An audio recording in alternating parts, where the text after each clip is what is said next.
자, 오늘은 예수님의 은혜로 주어지는 축복의 약속 9번째 시간으로 야곱의 사다리의 비밀, 야곱의 사다리의 비밀이라는 제목을 가지고 은혜의 말씀 선포하겠습니다. 여러분, 오늘 본문 말씀의 주인공은 야곱입니다.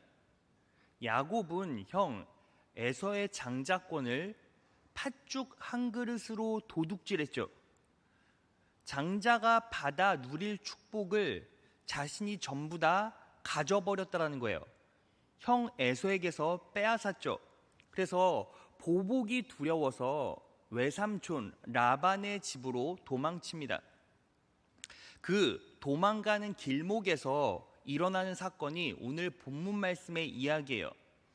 오늘 본문 말씀을 보면 야곱이 이제 삼촌 집으로 가는데 해가 집니다.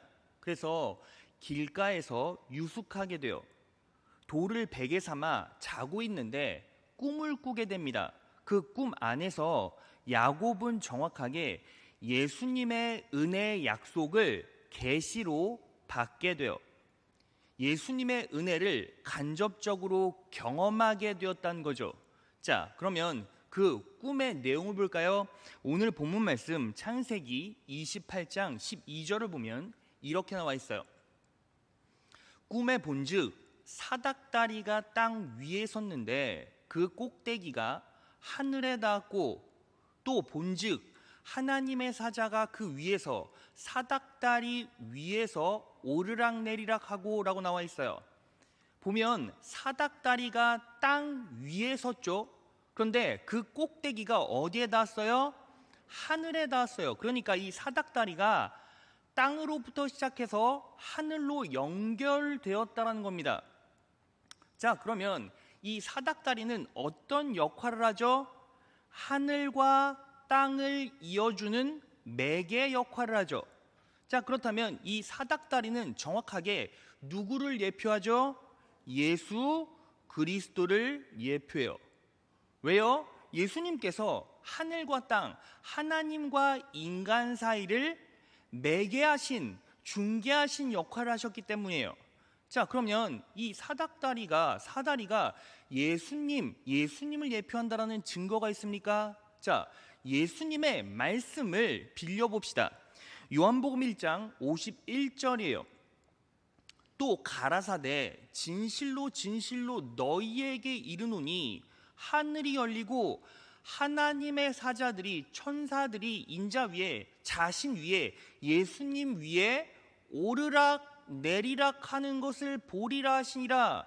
예수님께서 천사들이 자신의 위에서 오르락 내리락 하신대요. 자, 그러면 정확하게 오늘 본문 말씀에 사다리를 보면 천사가 어떻게 합니까?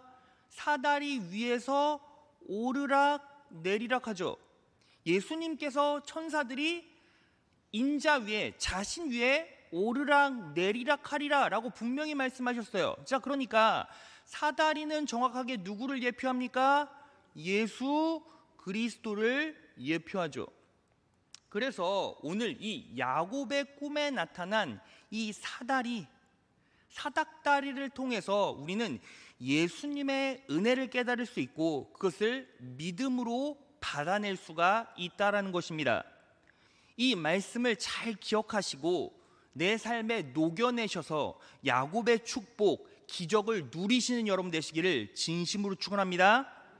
자, 오늘 성령 하나님께서 이 말씀을 통해서 이 꿈의 내용을 통해서 우리에게 주신 진리는 두 가지예요. 하나하나 살펴보겠습니다. 첫째, 다 같이 읽겠습니다. 시작. 능동적인 믿음을 가지십시오. 그래야 십자가의 은혜를 누릴 수 있습니다. 능동적인 믿음을 가지라는 거죠. 그래야 십자가의 은혜를 누릴 수 있다는 거예요. 여러분, 오늘 본문 말씀을 잘 관찰해 보면 이제 야곱이 꿈을 꾸잖아요.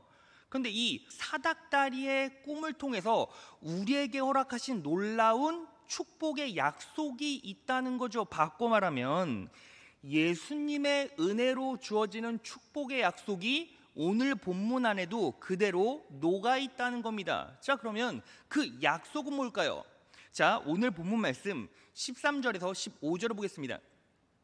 또 본즉 여호와께서 그 위에 서서 가라사대 나는 여호와니 너의 조부 아브라함의 하나님이요 이삭의 하나님이라. 너 누운 땅을 내가 너와 내 자손에게 주리니 누운 땅을 주시겠다라고 약속하셨어요. 이건 어떤 축복의 약속입니까? 안정적인 생활 터전을 보장해 주겠다. 자, 14절. 내 자손이 땅의 티끌같이 되어서 동서남북에 편만할지며. 자손이 땅의 티끌같이 된대요. 여러분, 이건 무슨 뜻입니까?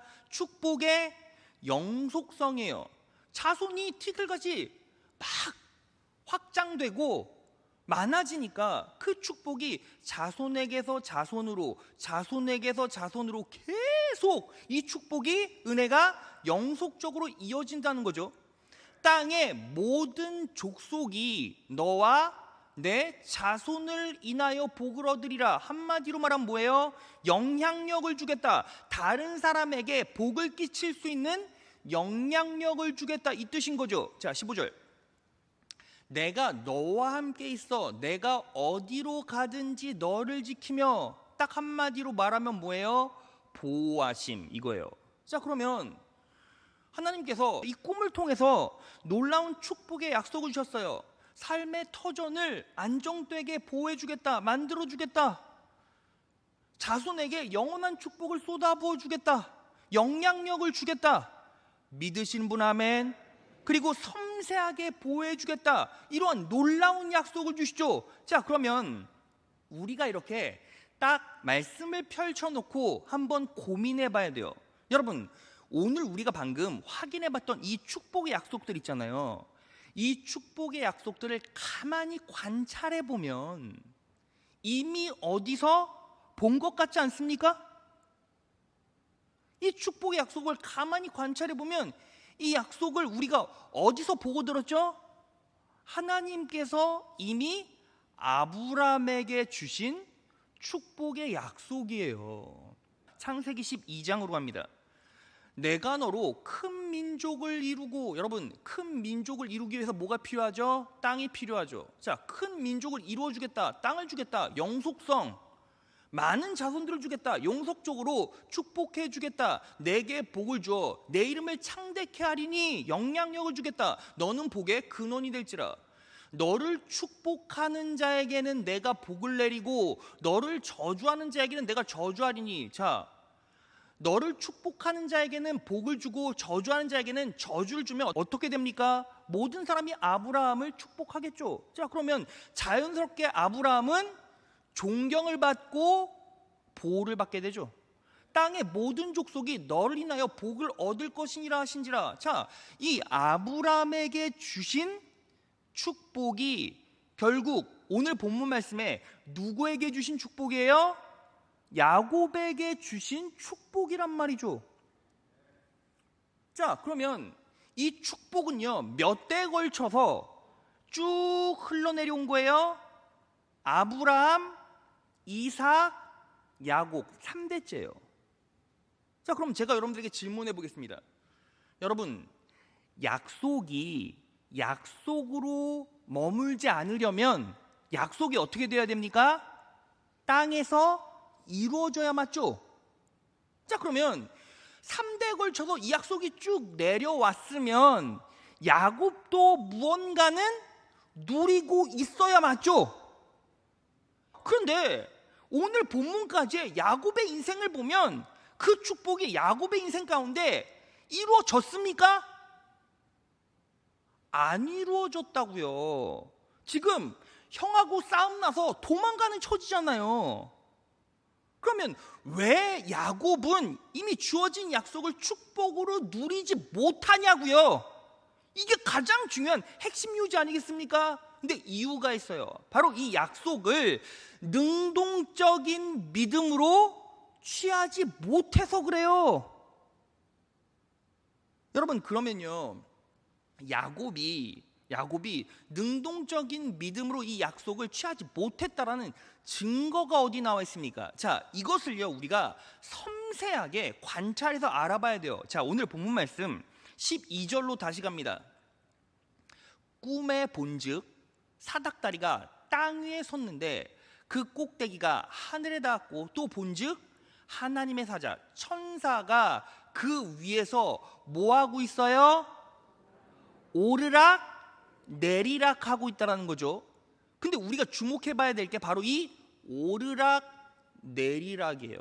여러분, 상식적으로 생각하면 이 오르락 내리락이라는 말은 맞지가 않아요. 왠지 아십니까? 자, 보세요.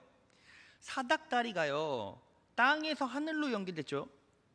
예수님을 예표한다고 그랬어요. 예수님께서요, 인간과 하나님의 매개가 되어주셨어요. 믿으시는 분 아멘. 자, 그러면 땅과 하늘이 연결되면 축복은 어디에서부터 내려옵니까? 어디에서부터 내려오죠? 하늘로부터 내려오죠. 여러분, 우리가요 성령 충만하고 성령의 능력 받았을 때 우린 뭐라고 말합니까? 기름 부음 받았다라고 말하죠. 기름이 솟아납니다 라고 말합니까?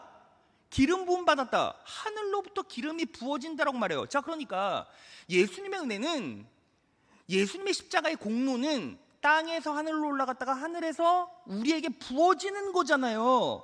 믿으시는 분 아멘. 자, 그러면 오르락 내리락이 맞아요? 내리락 오르락이 맞아요? 내리락 오르락이 맞죠. 왜요? 그 축복이 하늘로부터 내려오고 천사들이요 그 축복을 실어 땅으로 나르고 우리에게 은혜와 축복을 준 다음에 다시 돌아가겠죠. 그러니까 오르락 내리락이 아니라 내리락 오르락이 맞잖아요. 자, 그러면 이 말은 무엇을 전제합니까? 천사가 이미 내려와서 축복했다는 거예요. 여러분, 놀라운 사실이 우리가 이미 살펴봤잖아요. 아브라함은요, 이삭은요 이미 예수 그리스도의 은혜를 간접적으로 경험했죠. 그러니까 이 말은 천사가 이미 이 땅에 내려와서 축복과 은혜를 베풀었다라는 거예요. 여러분, 그러한 시선으로 창세기를 쭉 읽으면 천사가 창세기 18장에 이미 내려왔어요. 자, 그 장면을 보겠습니다. 창세기 18장 1절에서 2절. 주님께서 마물의 상수리 나무 곁에서 아브라함에게 나타나셨다. 한창 더운 대낮에 아브라함은 자기의 장막 어귀에 앉아 있었다. 자, 우리 2절 다 같이 한번 읽어볼까요? 시작. 아브라함이 고개를 들고 보니 웬 사람 셋이 자기의 맞은쪽에 서 있었다. 웬 사람 셋이 누구였죠? 3명의 천사였죠. 3명의 천사가 아브라함에게 나타나서요, 아브라함이 그 천사들을 보자마자 어떻게 했습니까? 융숭하게 대접했어요. 그리고 나서 이 세 천사가 하나님의 말씀을 대언해서, 야, 이제 너도 아이가 생길 거야. 사라를 통해서 이삭이 출생할 거다. 자손의 축복을 예언하고 약속해요. 자, 그리고 또 하나, 18장 하반절에 보면 어떤 사건이 벌어집니까? 이 천사가 땅에 내려온 정확한 목적이 나와요. 그 목적이 무엇입니까? 소돔과 고모라를 멸망시키기 위해. 그래서 하나님께서 이렇게 말씀하십니다. 창세기 18장 20절에서 21절. 주님께서 또 말씀하셨다. 소돔과 고모라에서 들려오는 저 울부짖는 소리가 너무 크다.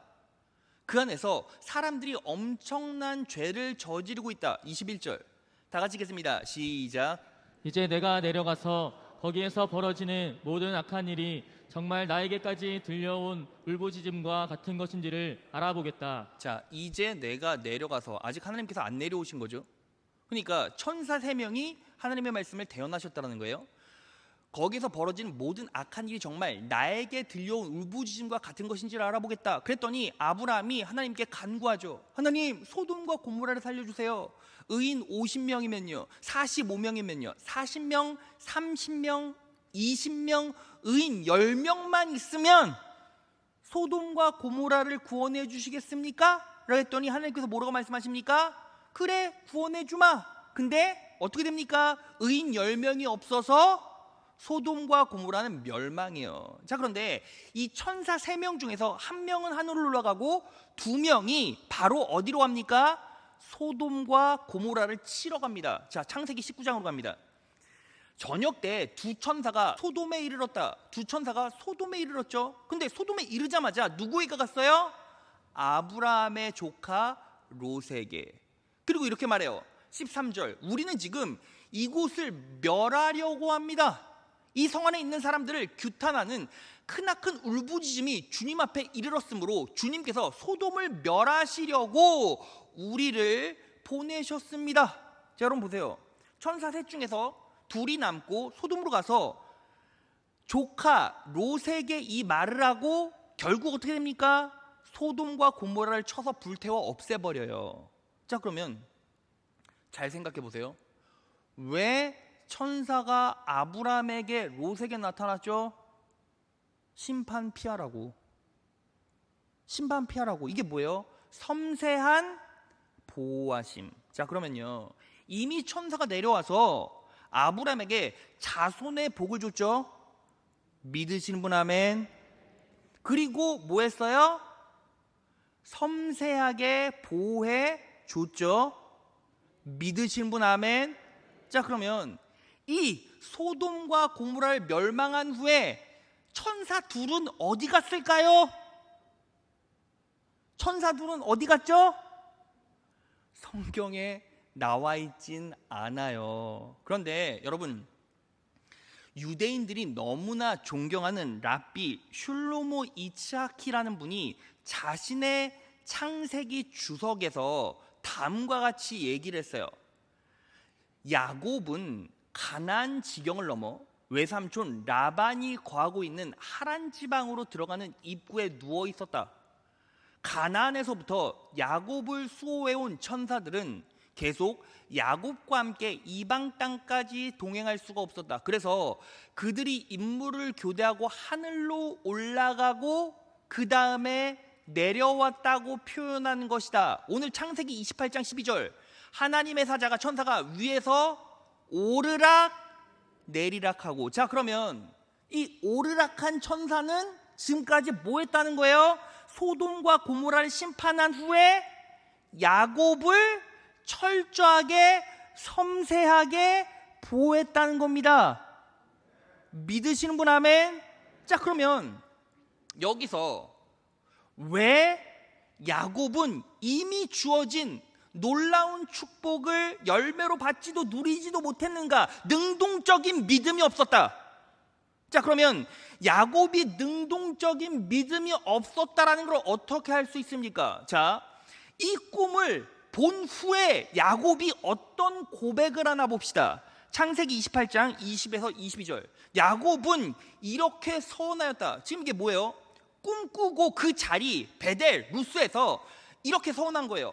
하나님께서 저와 함께 계시고 제가 가는 이 길에서 저를 지켜주시고 먹을 것과 입을 것을 주시고, 21절, 제가 안전하게 저희 아버지 집으로 돌아가게 해주시면. 이게 무슨 뜻이에요? 여러분 잘 생각해 보세요. 이미 천사가 야곱과 동행하고 있었고 보호하고 있었고 먹여주고 있었고 살아갈 수 있게 도와주고 있었는데, 지금 야곱의 고백은 제가 안전하게 저희 아버지 집으로 돌아가게 해주시면. 이게 뭐예요? 하나님께서 나와 동행하시고 천사가 나를 보호하고 있다는 사실을 야곱은 인지하지도 못했어요.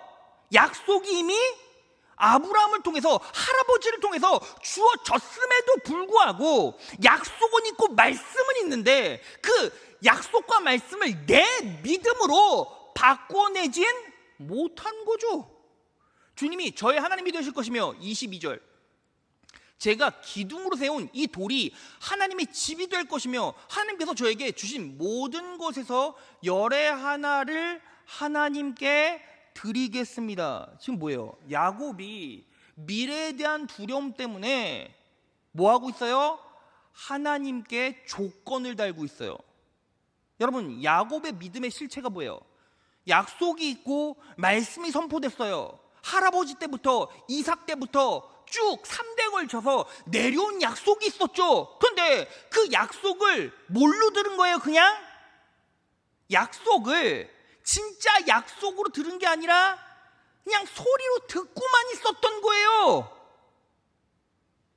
실제로 그러면 이 야곱의 믿음은 어땠다라는 거예요? 능동적인 믿음이 아니었다라는 거죠. 내가 약속 붙잡고 그래, 하나님께서 나를 지켜주셔, 하나님께서 나 가는 길을 책임져 주셔, 하나님께서 내 인생 책임져 주시고 갈 길을 열어주시고 먹여주시고 입혀주시고 재워주시고 영속적인 축복을 나에게 베풀어 주실 거야 라는 믿음이 없었다는 거예요. 능동적인 믿음이 없었다는 거예요.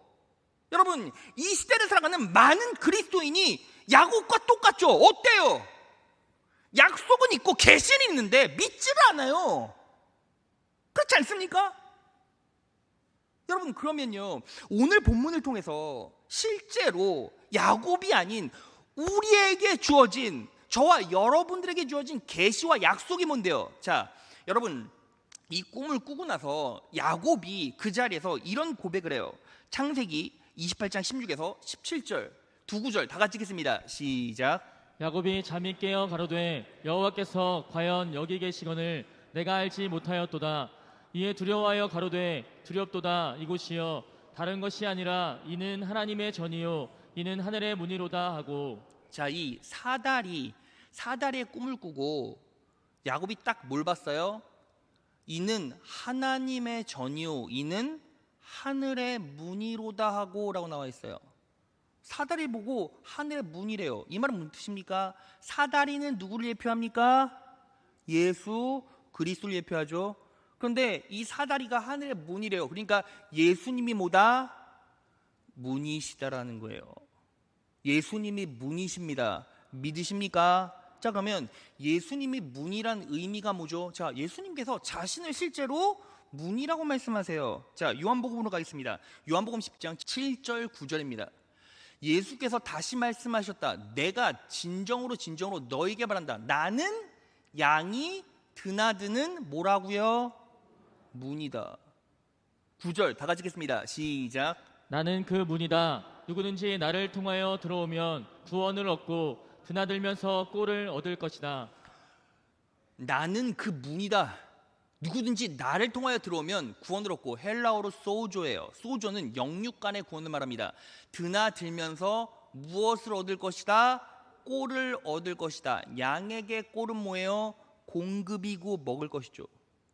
근데 이 소조는 영육 간의 구원을 말하니까 이 꼴은요, 내 영혼을 부욕해 하고 내 육신을 채우는 꼴이에요. 여러분, 이건 실제로 우리에게 주어진 약속인 거죠. 그래서 예수 그리스도로 말미암아 우리는 천국 갑니다. 영적인 구원을 받습니다. 믿으십니까? 그리고 예수 그리스도를 온전히 의지하는 자들에겐 예수님께서 이 삶에서도 풍성히 채워주십니다. 먹여주십니다. 입혀주십니다. 믿으십니까? 자, 그리고 또 하나, 우리는 놀라운 하나님의 은혜, 성령 하나님의 능력으로 보호하심을 입어요. 자, 히브리서 1장 14절입니다. 모든 천사들은 부리는 영으로서 구원 얻을 후사들을 위하여 섬기라고 보내심이 아니오. 모든 천사들은 섬기라고. 여기서 섬기다라는 말은 돕다, 봉사하다. 여러분, 이 말씀이 무엇입니까? 야곱이 경험했던 놀라운 축복, 은혜가 우리에게도 그대로 임한다라는 거예요. 여러분 보세요. 아브라함과 이삭 그리고 야곱이 어떤 축복을 받았습니까? 천사의 섬세한 보호하심을 입었죠. 우리도 똑같은 축복, 똑같은 은혜를 그대로 누리게 된다는 거예요. 믿으십니까? 자, 그런데 여기서 본질적으로 우리가 제일 중요한 거, 우리가 짚고 넘어가야 할 것이 있어요. 여러분, 왜 하나님께서 꿈을 통해 야곱에게, 아브라함에게 주어졌던 똑같은 약속을 계속 얘기하십니까? 왜 그렇죠? 이유가 있어요. 믿음으로 받질 못하면 얘 축복받아야 되는데 믿음으로 받질 못하면 계속 얘기하는 거죠. 그렇지 않습니까? 아니, 예를 들어서 제가요, 여러분들에게 돈을 빌려줬어요. 그리고 여러분들이 돈 빌려갔으니까 돈 열심히 잘 썼어요. 근데 제가요, 여러분들에게 이제 돈 받으러 가야 되잖아요. 돈 받으러 가야 되는데 여러분들 못 믿으면 계속 돈 달라고 말하죠. 자, 그러면 여러분들은 계속 뭐라고 말합니까? 갚을게 계속 말해요. 믿으면 얘기할 필요가 없죠. 근데 믿지 못하니까 언제 줄 거야? 줄 사람은 언제 갚을게 계속 얘기하는 거예요. 똑같은 원리예요. 왜 하나님께서 아브라함에게 말씀하신 약속을 야곱에게 똑같은 약속을 반복해서 또 말하십니까? 이유가 있죠. 야곱이 능동적인 믿음으로 그 말씀의 약속을 취하지 못했다는 거예요. 그러면 여러분, 이 말씀을 우리 삶에 그대로 대입해 봅시다. 하나님의 말씀이 선포돼요. 예수 그리스도의 십자가의 구속의 은혜가 여러분들에게 임했습니다. 믿으십니까? 자, 그러면 여러분들은 예수 온전히 믿으면 예수 그리스도의 은혜를 통해서 내가 배부를 것이라는 것을 믿으십니까? 내 자손이 축복받을 거라는 것을 믿습니까? 여러분, 이게요 그냥 우리가 입으로 아멘하기는 너무 쉽죠. 근데 이게요 만만치가 않아요. 왠지 아십니까? 여러분, 약속을 믿으려면 무엇을 믿어야 돼요? 약속한 당사자를 믿어야죠. 그런데 이 시대를 살아가는 많은 그리스도인들은 믿는다고 아멘하는데 그 인생을 가만히 추적해 보면 예수를 믿질 못해요. 여러분, 이제요 하반기를 향해 가잖아요. 새생명 전도 축제가 이제 딱 지나고 나면 은사대로 역할을 재배치하죠. 그런데 이제 사명을 감당해야 되는 리더십들이 분명히 있잖아요. 그런데 그 리더십들한테 물어요. 권사님, 올해 구역장 계속 하실 겁니까? 집사님, 장로님, 맡은 역할 다시 잘 감당하실 겁니까? 그런데 어떤 얘기부터 딱 나오는지 아십니까? 기도해 보겠대요. 사명 감당하는데 뭘 기도해 보신다는 거죠? 목사님, 제가요 사실요 집도 멀어지고요, 물질도 사실 없고요, 너무 바쁘고요, 저는요 은사도 없고요, 기술도 없고요, 능력도 없어요. 그런데 지금까지 꾸역꾸역 해온 거죠. 근데 내년에도 이것을 또 반복해서, 여러분, 저는요 그렇게 말하시는 분은 사역 감당 안 하시는 게 맞다고 생각해요. 왜냐하면 내가 이렇게 힘들게 꾸역꾸역 해왔다는 건 무슨 뜻입니까? 내 힘으로 했다는 거잖아요. 그렇죠? 근데 리더십인데 이렇게 말해요. 사는 게 힘들어서요. 재정적으로 어려워서요. 집이 멀어져서요.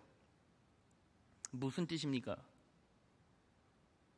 예수님보다 내 삶, 내 계획, 내 패턴, 내 물질, 내 시간이 앞선다는 거예요. 바꿔 말하면 그렇게 힘들게 사역해도 예수님이 내 인생 책임져 주시고 물질을 책임져 주시고 역할을 감당케 하신다는 믿음이 없는 거죠. 그렇지 않습니까? 여러분, 이렇게 적나라하게 얘기하면 믿음이 다 드러나요. 여러분, 이 그림이 어떤 그림인지 아십니까? 야곱은 우리를 상징하잖아요. 예수님께서는 우리 위해서 십자가에 못 박혀 돌아가셨죠. 물 한 방울 피 한 방울 남김없이 다 쏟아부으셨어요. 다 이루시고 전부 다 주시고 다 내어주셨죠. 그런데 우리는 예수님을 믿지 못하니까 말씀의 약속을 못 믿는 거고, 말씀의 약속을 믿지 못하니까 듣기는 하는데 아멘은 하는데 그게 실제로 내 삶의 능력이 되질 못해요. 여러분, 제가 여러분들에게 물어볼까요? 여러분들은 지금 영적으로 부유하십니까? 예수 그리스도의 놀라운 사랑, 그 은혜로 내 영혼이 채워지고 있습니까? 여러분, 왜 하나님께서 예수 그리스도의 그림을 보여주시면서 야곱에게 똑같은 약속을 또 주시고 또 주시고 또 주신지 아십니까? 하나님의 놀라운 은혜는 내 영혼 깊은 곳에서부터 채워져요. 영적으로 채워지고 그것이 흘러 넘칠 때 육적으로도 퍼져나가요. 왜요? 내 영혼이 은혜로 채워질 때 그게 뭐가 돼요? 내 강력한 믿음이 되죠. 믿음이 실상이 됩니다. 믿음은 바라는 것들의 실상이에요. 그런데 우리는 내 믿음도 점검하지 못하고 내 믿음의 바닥이 어딘지도 모르고 그냥 뭐만 합니까? 그냥 조건부로 하나님께 달라고 해요. 하나님, 이렇게 채워주시면 제가 이렇게 드릴게요. 여러분, 예수님은요, 우리와 협상하시는 분이 아니에요. 협상할 수 있는 대상이 아닙니다. 이미 예수님은 우리에게 전부 다 주셨고 말씀의 약속까지 다 주셨어요. 우리가 도대체 예수님께 드릴 게 뭐가 있습니까? 없어요. 우리는 뭐만 드리는 겁니까? 내 목숨, 내 인생을 전부 다 드리는 거예요. 어떻게 드리는 겁니까? 이미 나에게 채워진 걸로, 이미 나에게 부어진 불멸의 삶으로, 믿음으로. 그런데 이 시대를 살아가는 많은 그리스도인들은 변장하죠. 가면 쓰고 있어요. 얘기하면 엄청나게 강력한 믿음으로 고상한 척, 거룩한 척하죠. 내가 인생, 나 없으면 교회가 흔들린다 라는 개념으로 항상 말하지만, 그래서 무엇을 하셨는데요? 하나님 앞에 시간을 드렸습니까? 직분을 드렸습니까? 역할을 드렸습니까? 눈물을 드렸습니까? 기도를 드렸습니까? 아니요. 우리는 항상 연말만 되면, 하반기 지나가면 또 고민해요. 이걸 또 해야 되냐고. 여러분, 예수 믿는 거 맞습니까? 저는 이렇게 생각해요. 구원받을 은혜는 하나님께서 주셨고 예수 그리스도의 은혜로 있지만 축복받을 믿음은 저는 아직까지 부족하다고 생각합니다. 누구처럼? 야곱처럼. 그래서 하나님께서 여러분들에게 계속 약속을 주세요. 내가 너를 축복하겠다. 내가 너를 책임져 주겠다. 내가 너를 보호해 주겠다. 그러면 무엇을 위해? 하나님의 은혜와 영광을 드러내라고. 여러분, 그래서 우리는 이 믿음을 어떻게 지켜내야 할까요? 자, 오늘 주신 이 야곱의 꿈에 답이 있어요. 이게 바로 두 번째 대지입니다. 둘째. 다 같이 읽겠습니다. 시작. 교회라는 이름으로 모이십시오. 그 안에서 놀라운 구원의 은혜가 흐릅니다. 교회라는 이름으로 모이십시오.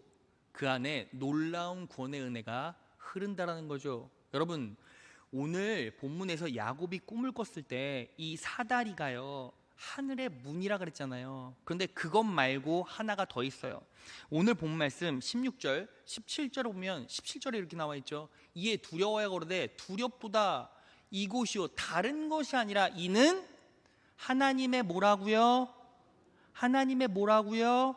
하나님의 전이요라고 나와 있어요. 그러니까 사다리는요, 하늘의 문, 예수 그리스도, 문 대신 예수 그리스도를 의미하기도 하지만 또 하나 하나님의 전을 의미해요. 자, 그런데 이 하나님의 전이라는 표현에는 아주 독특한 장치가 숨겨져 있어요. 여러분, 이 하나님의 전 그리고 사다리, 이게 연결이 됩니까? 연결이 잘 안 돼요. 자, 그런데 이거는요, 정확하게 말하면 인간이 만들어 놓은 신전의 그림을 야곱의 꿈에서 동시에 보여주신 거예요. 자, 당시 인간이 지어놨던 신전을 지구라트라고 하는데, 자, 이 지구라트를 보여주세요. 그림. 이게 지구라트예요. 자, 보면 이 지구라트는 뭐냐면 인간이 신의 영역에 도달하기 위해서 만든 신전, 성전이에요. 자, 그런데 이 성전 앞면, 지금 사람이 올라가죠. 성전 앞면이 꼭 뭐와 같아요? 사다리와 같아요. 자, 잘 이해가 안 가시나 본데, 자, 야곱의 그림을 보세요. 야곱의 사다리 그림. 자, 야곱의 사다리 그림을 보면 어때요? 천사가 오르락내리락 하는 장면이 저 사다리 그림으로 나타나죠. 자, 비교 그림 보여주세요. 보면 이 지구라트라는 신전 그림의 앞면과 야곱의 사다리의 그림이 대동소이해요. 그러니까 하나님께서 뭘 보여주신 거냐면 이 야곱의 사다리를 보여주실 때 동시에 그 사다리에 모두 비춰주신 거예요.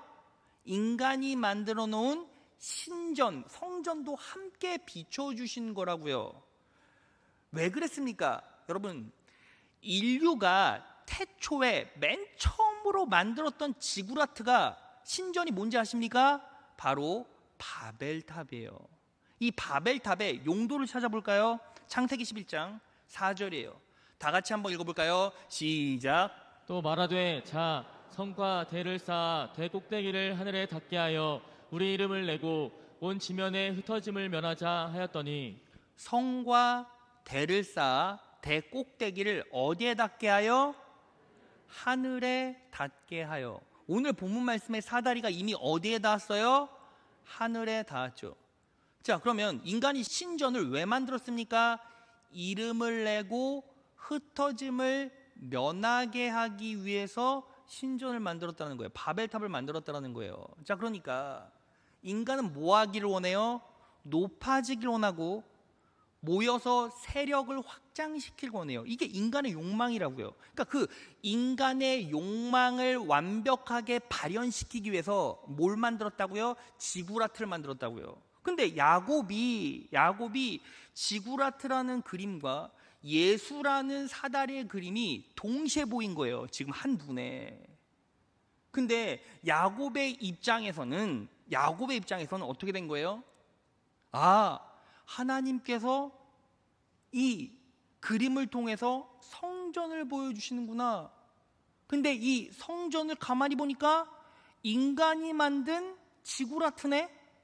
근데 인간이 만든 지구라트라고 할 수는 없지. 왜? 하나님께서 바벨탑을 어떻게 하셨습니까?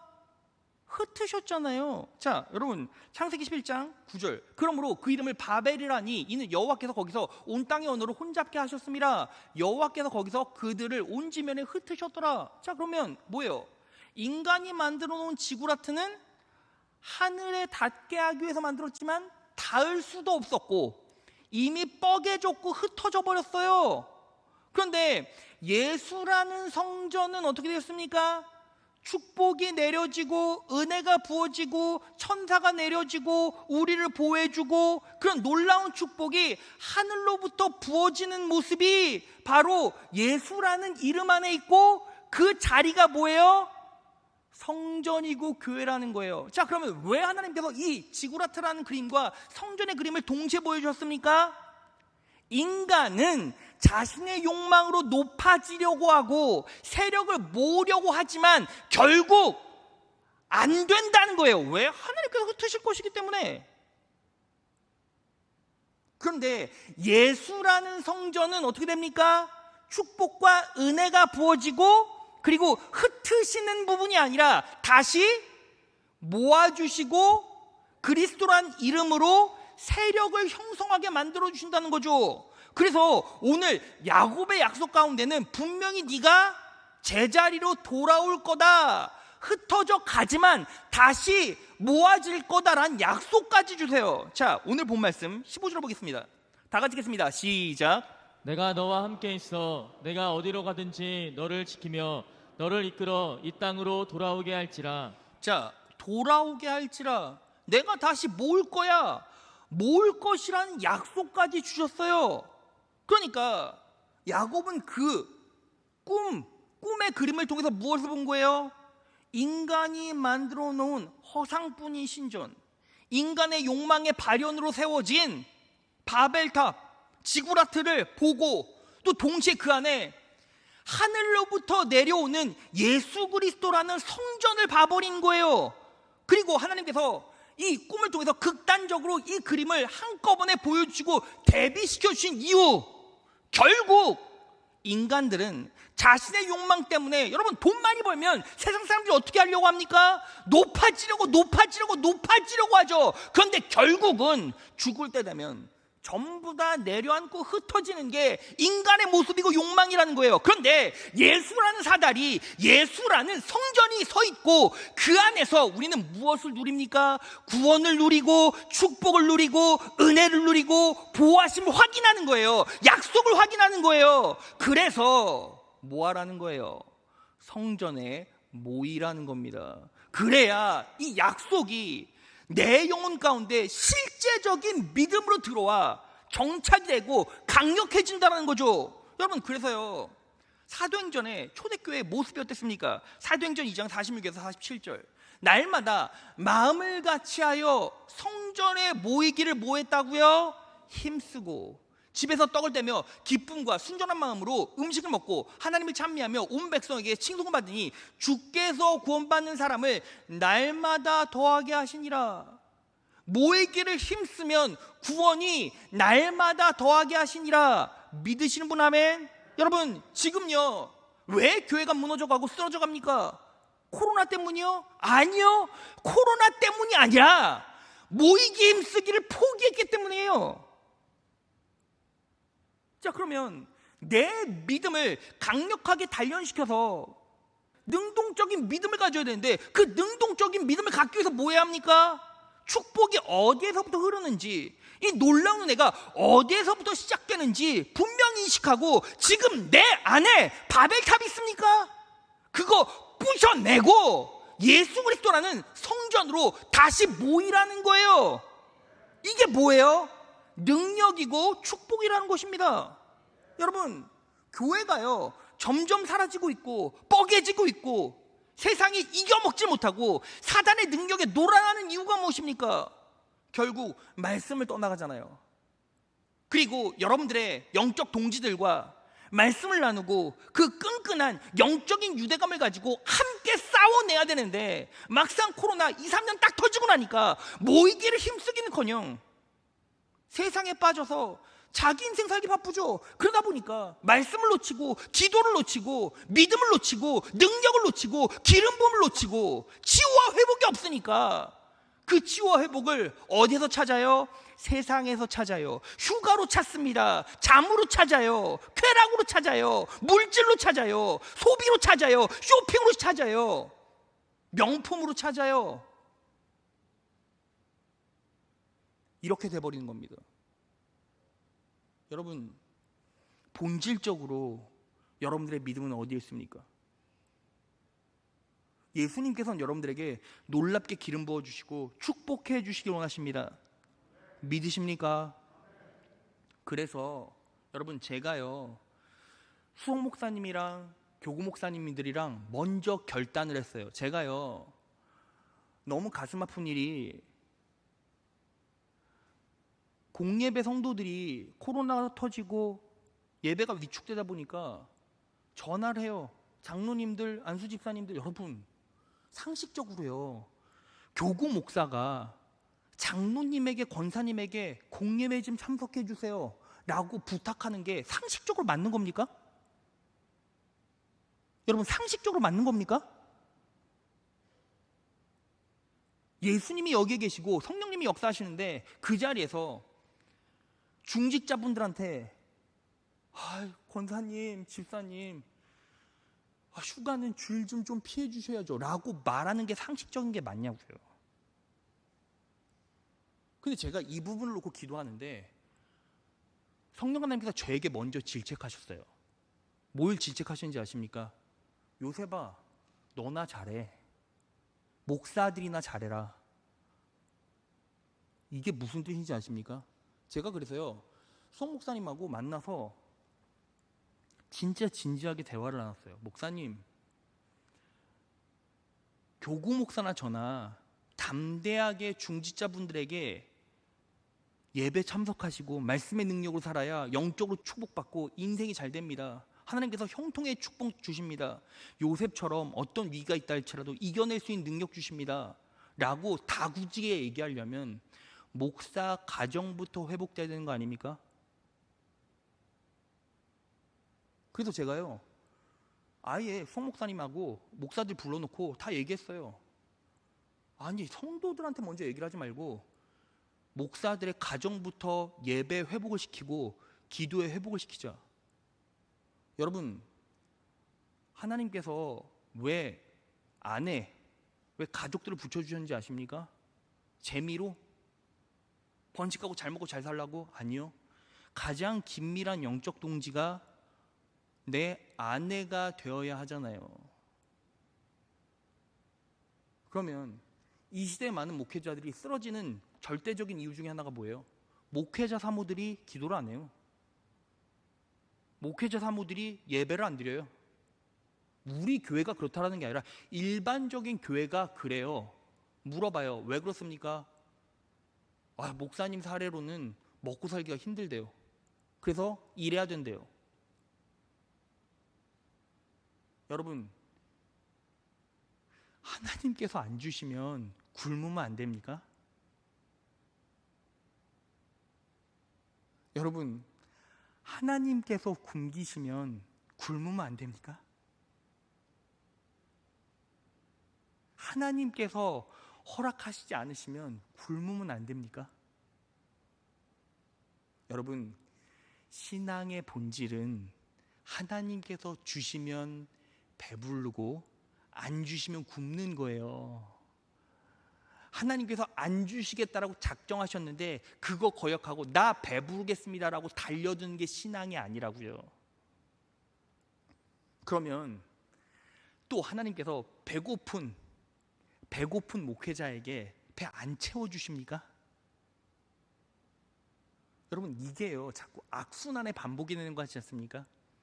안 채워주신다라는 불신 때문에 자기 마음대로 살다가 허덕이고 물질이 내 신이 된 나머지 결국에는 무너져 버려요. 그게 목회자의 가정에서부터 시작이 되더라고요. 여러분, 저는 강단에서 예수님 온전히 믿지 못하고 그분 철저하게 의지 안 하고 천국 소망을 가지고 있지 못한 자들이 그냥 축복받습니다라는 거짓 증거는 할 수가 없어요. 왜냐하면 하나님께서는 여러분들을 이 땅에서 형통과 이 땅에서의 번영보다 천국 가길 바라시니까요. 돈보다 예수님이 크십니다. 물질보다 예수님이 크십니다. 가족보다 예수님이 크십니다. 내 아내 남편의 목소리보다 예수님이 크십니다. 예수님이 굶기시면 굶겠습니다 라는 마음으로 이 시대의 신앙생활을 해야 실제로 내가 예수님 붙잡고 진짜 믿음으로 살아갈 수 있는 거예요. 오늘 이 말씀을 삶에 잘 녹여내셔서 제대로 믿고 진짜 축복받고, 제대로 믿고 진짜 부유해지고, 제대로 믿고 진짜 형통하고, 제대로 믿고 진짜 번영하고, 제대로 믿고 진짜 천국을 소유하셔서 이 은혜로 이 삶에서 끝까지 승리해 나가시는 귀한 성복교회 자녀들 되시기를 진심으로 축원합니다.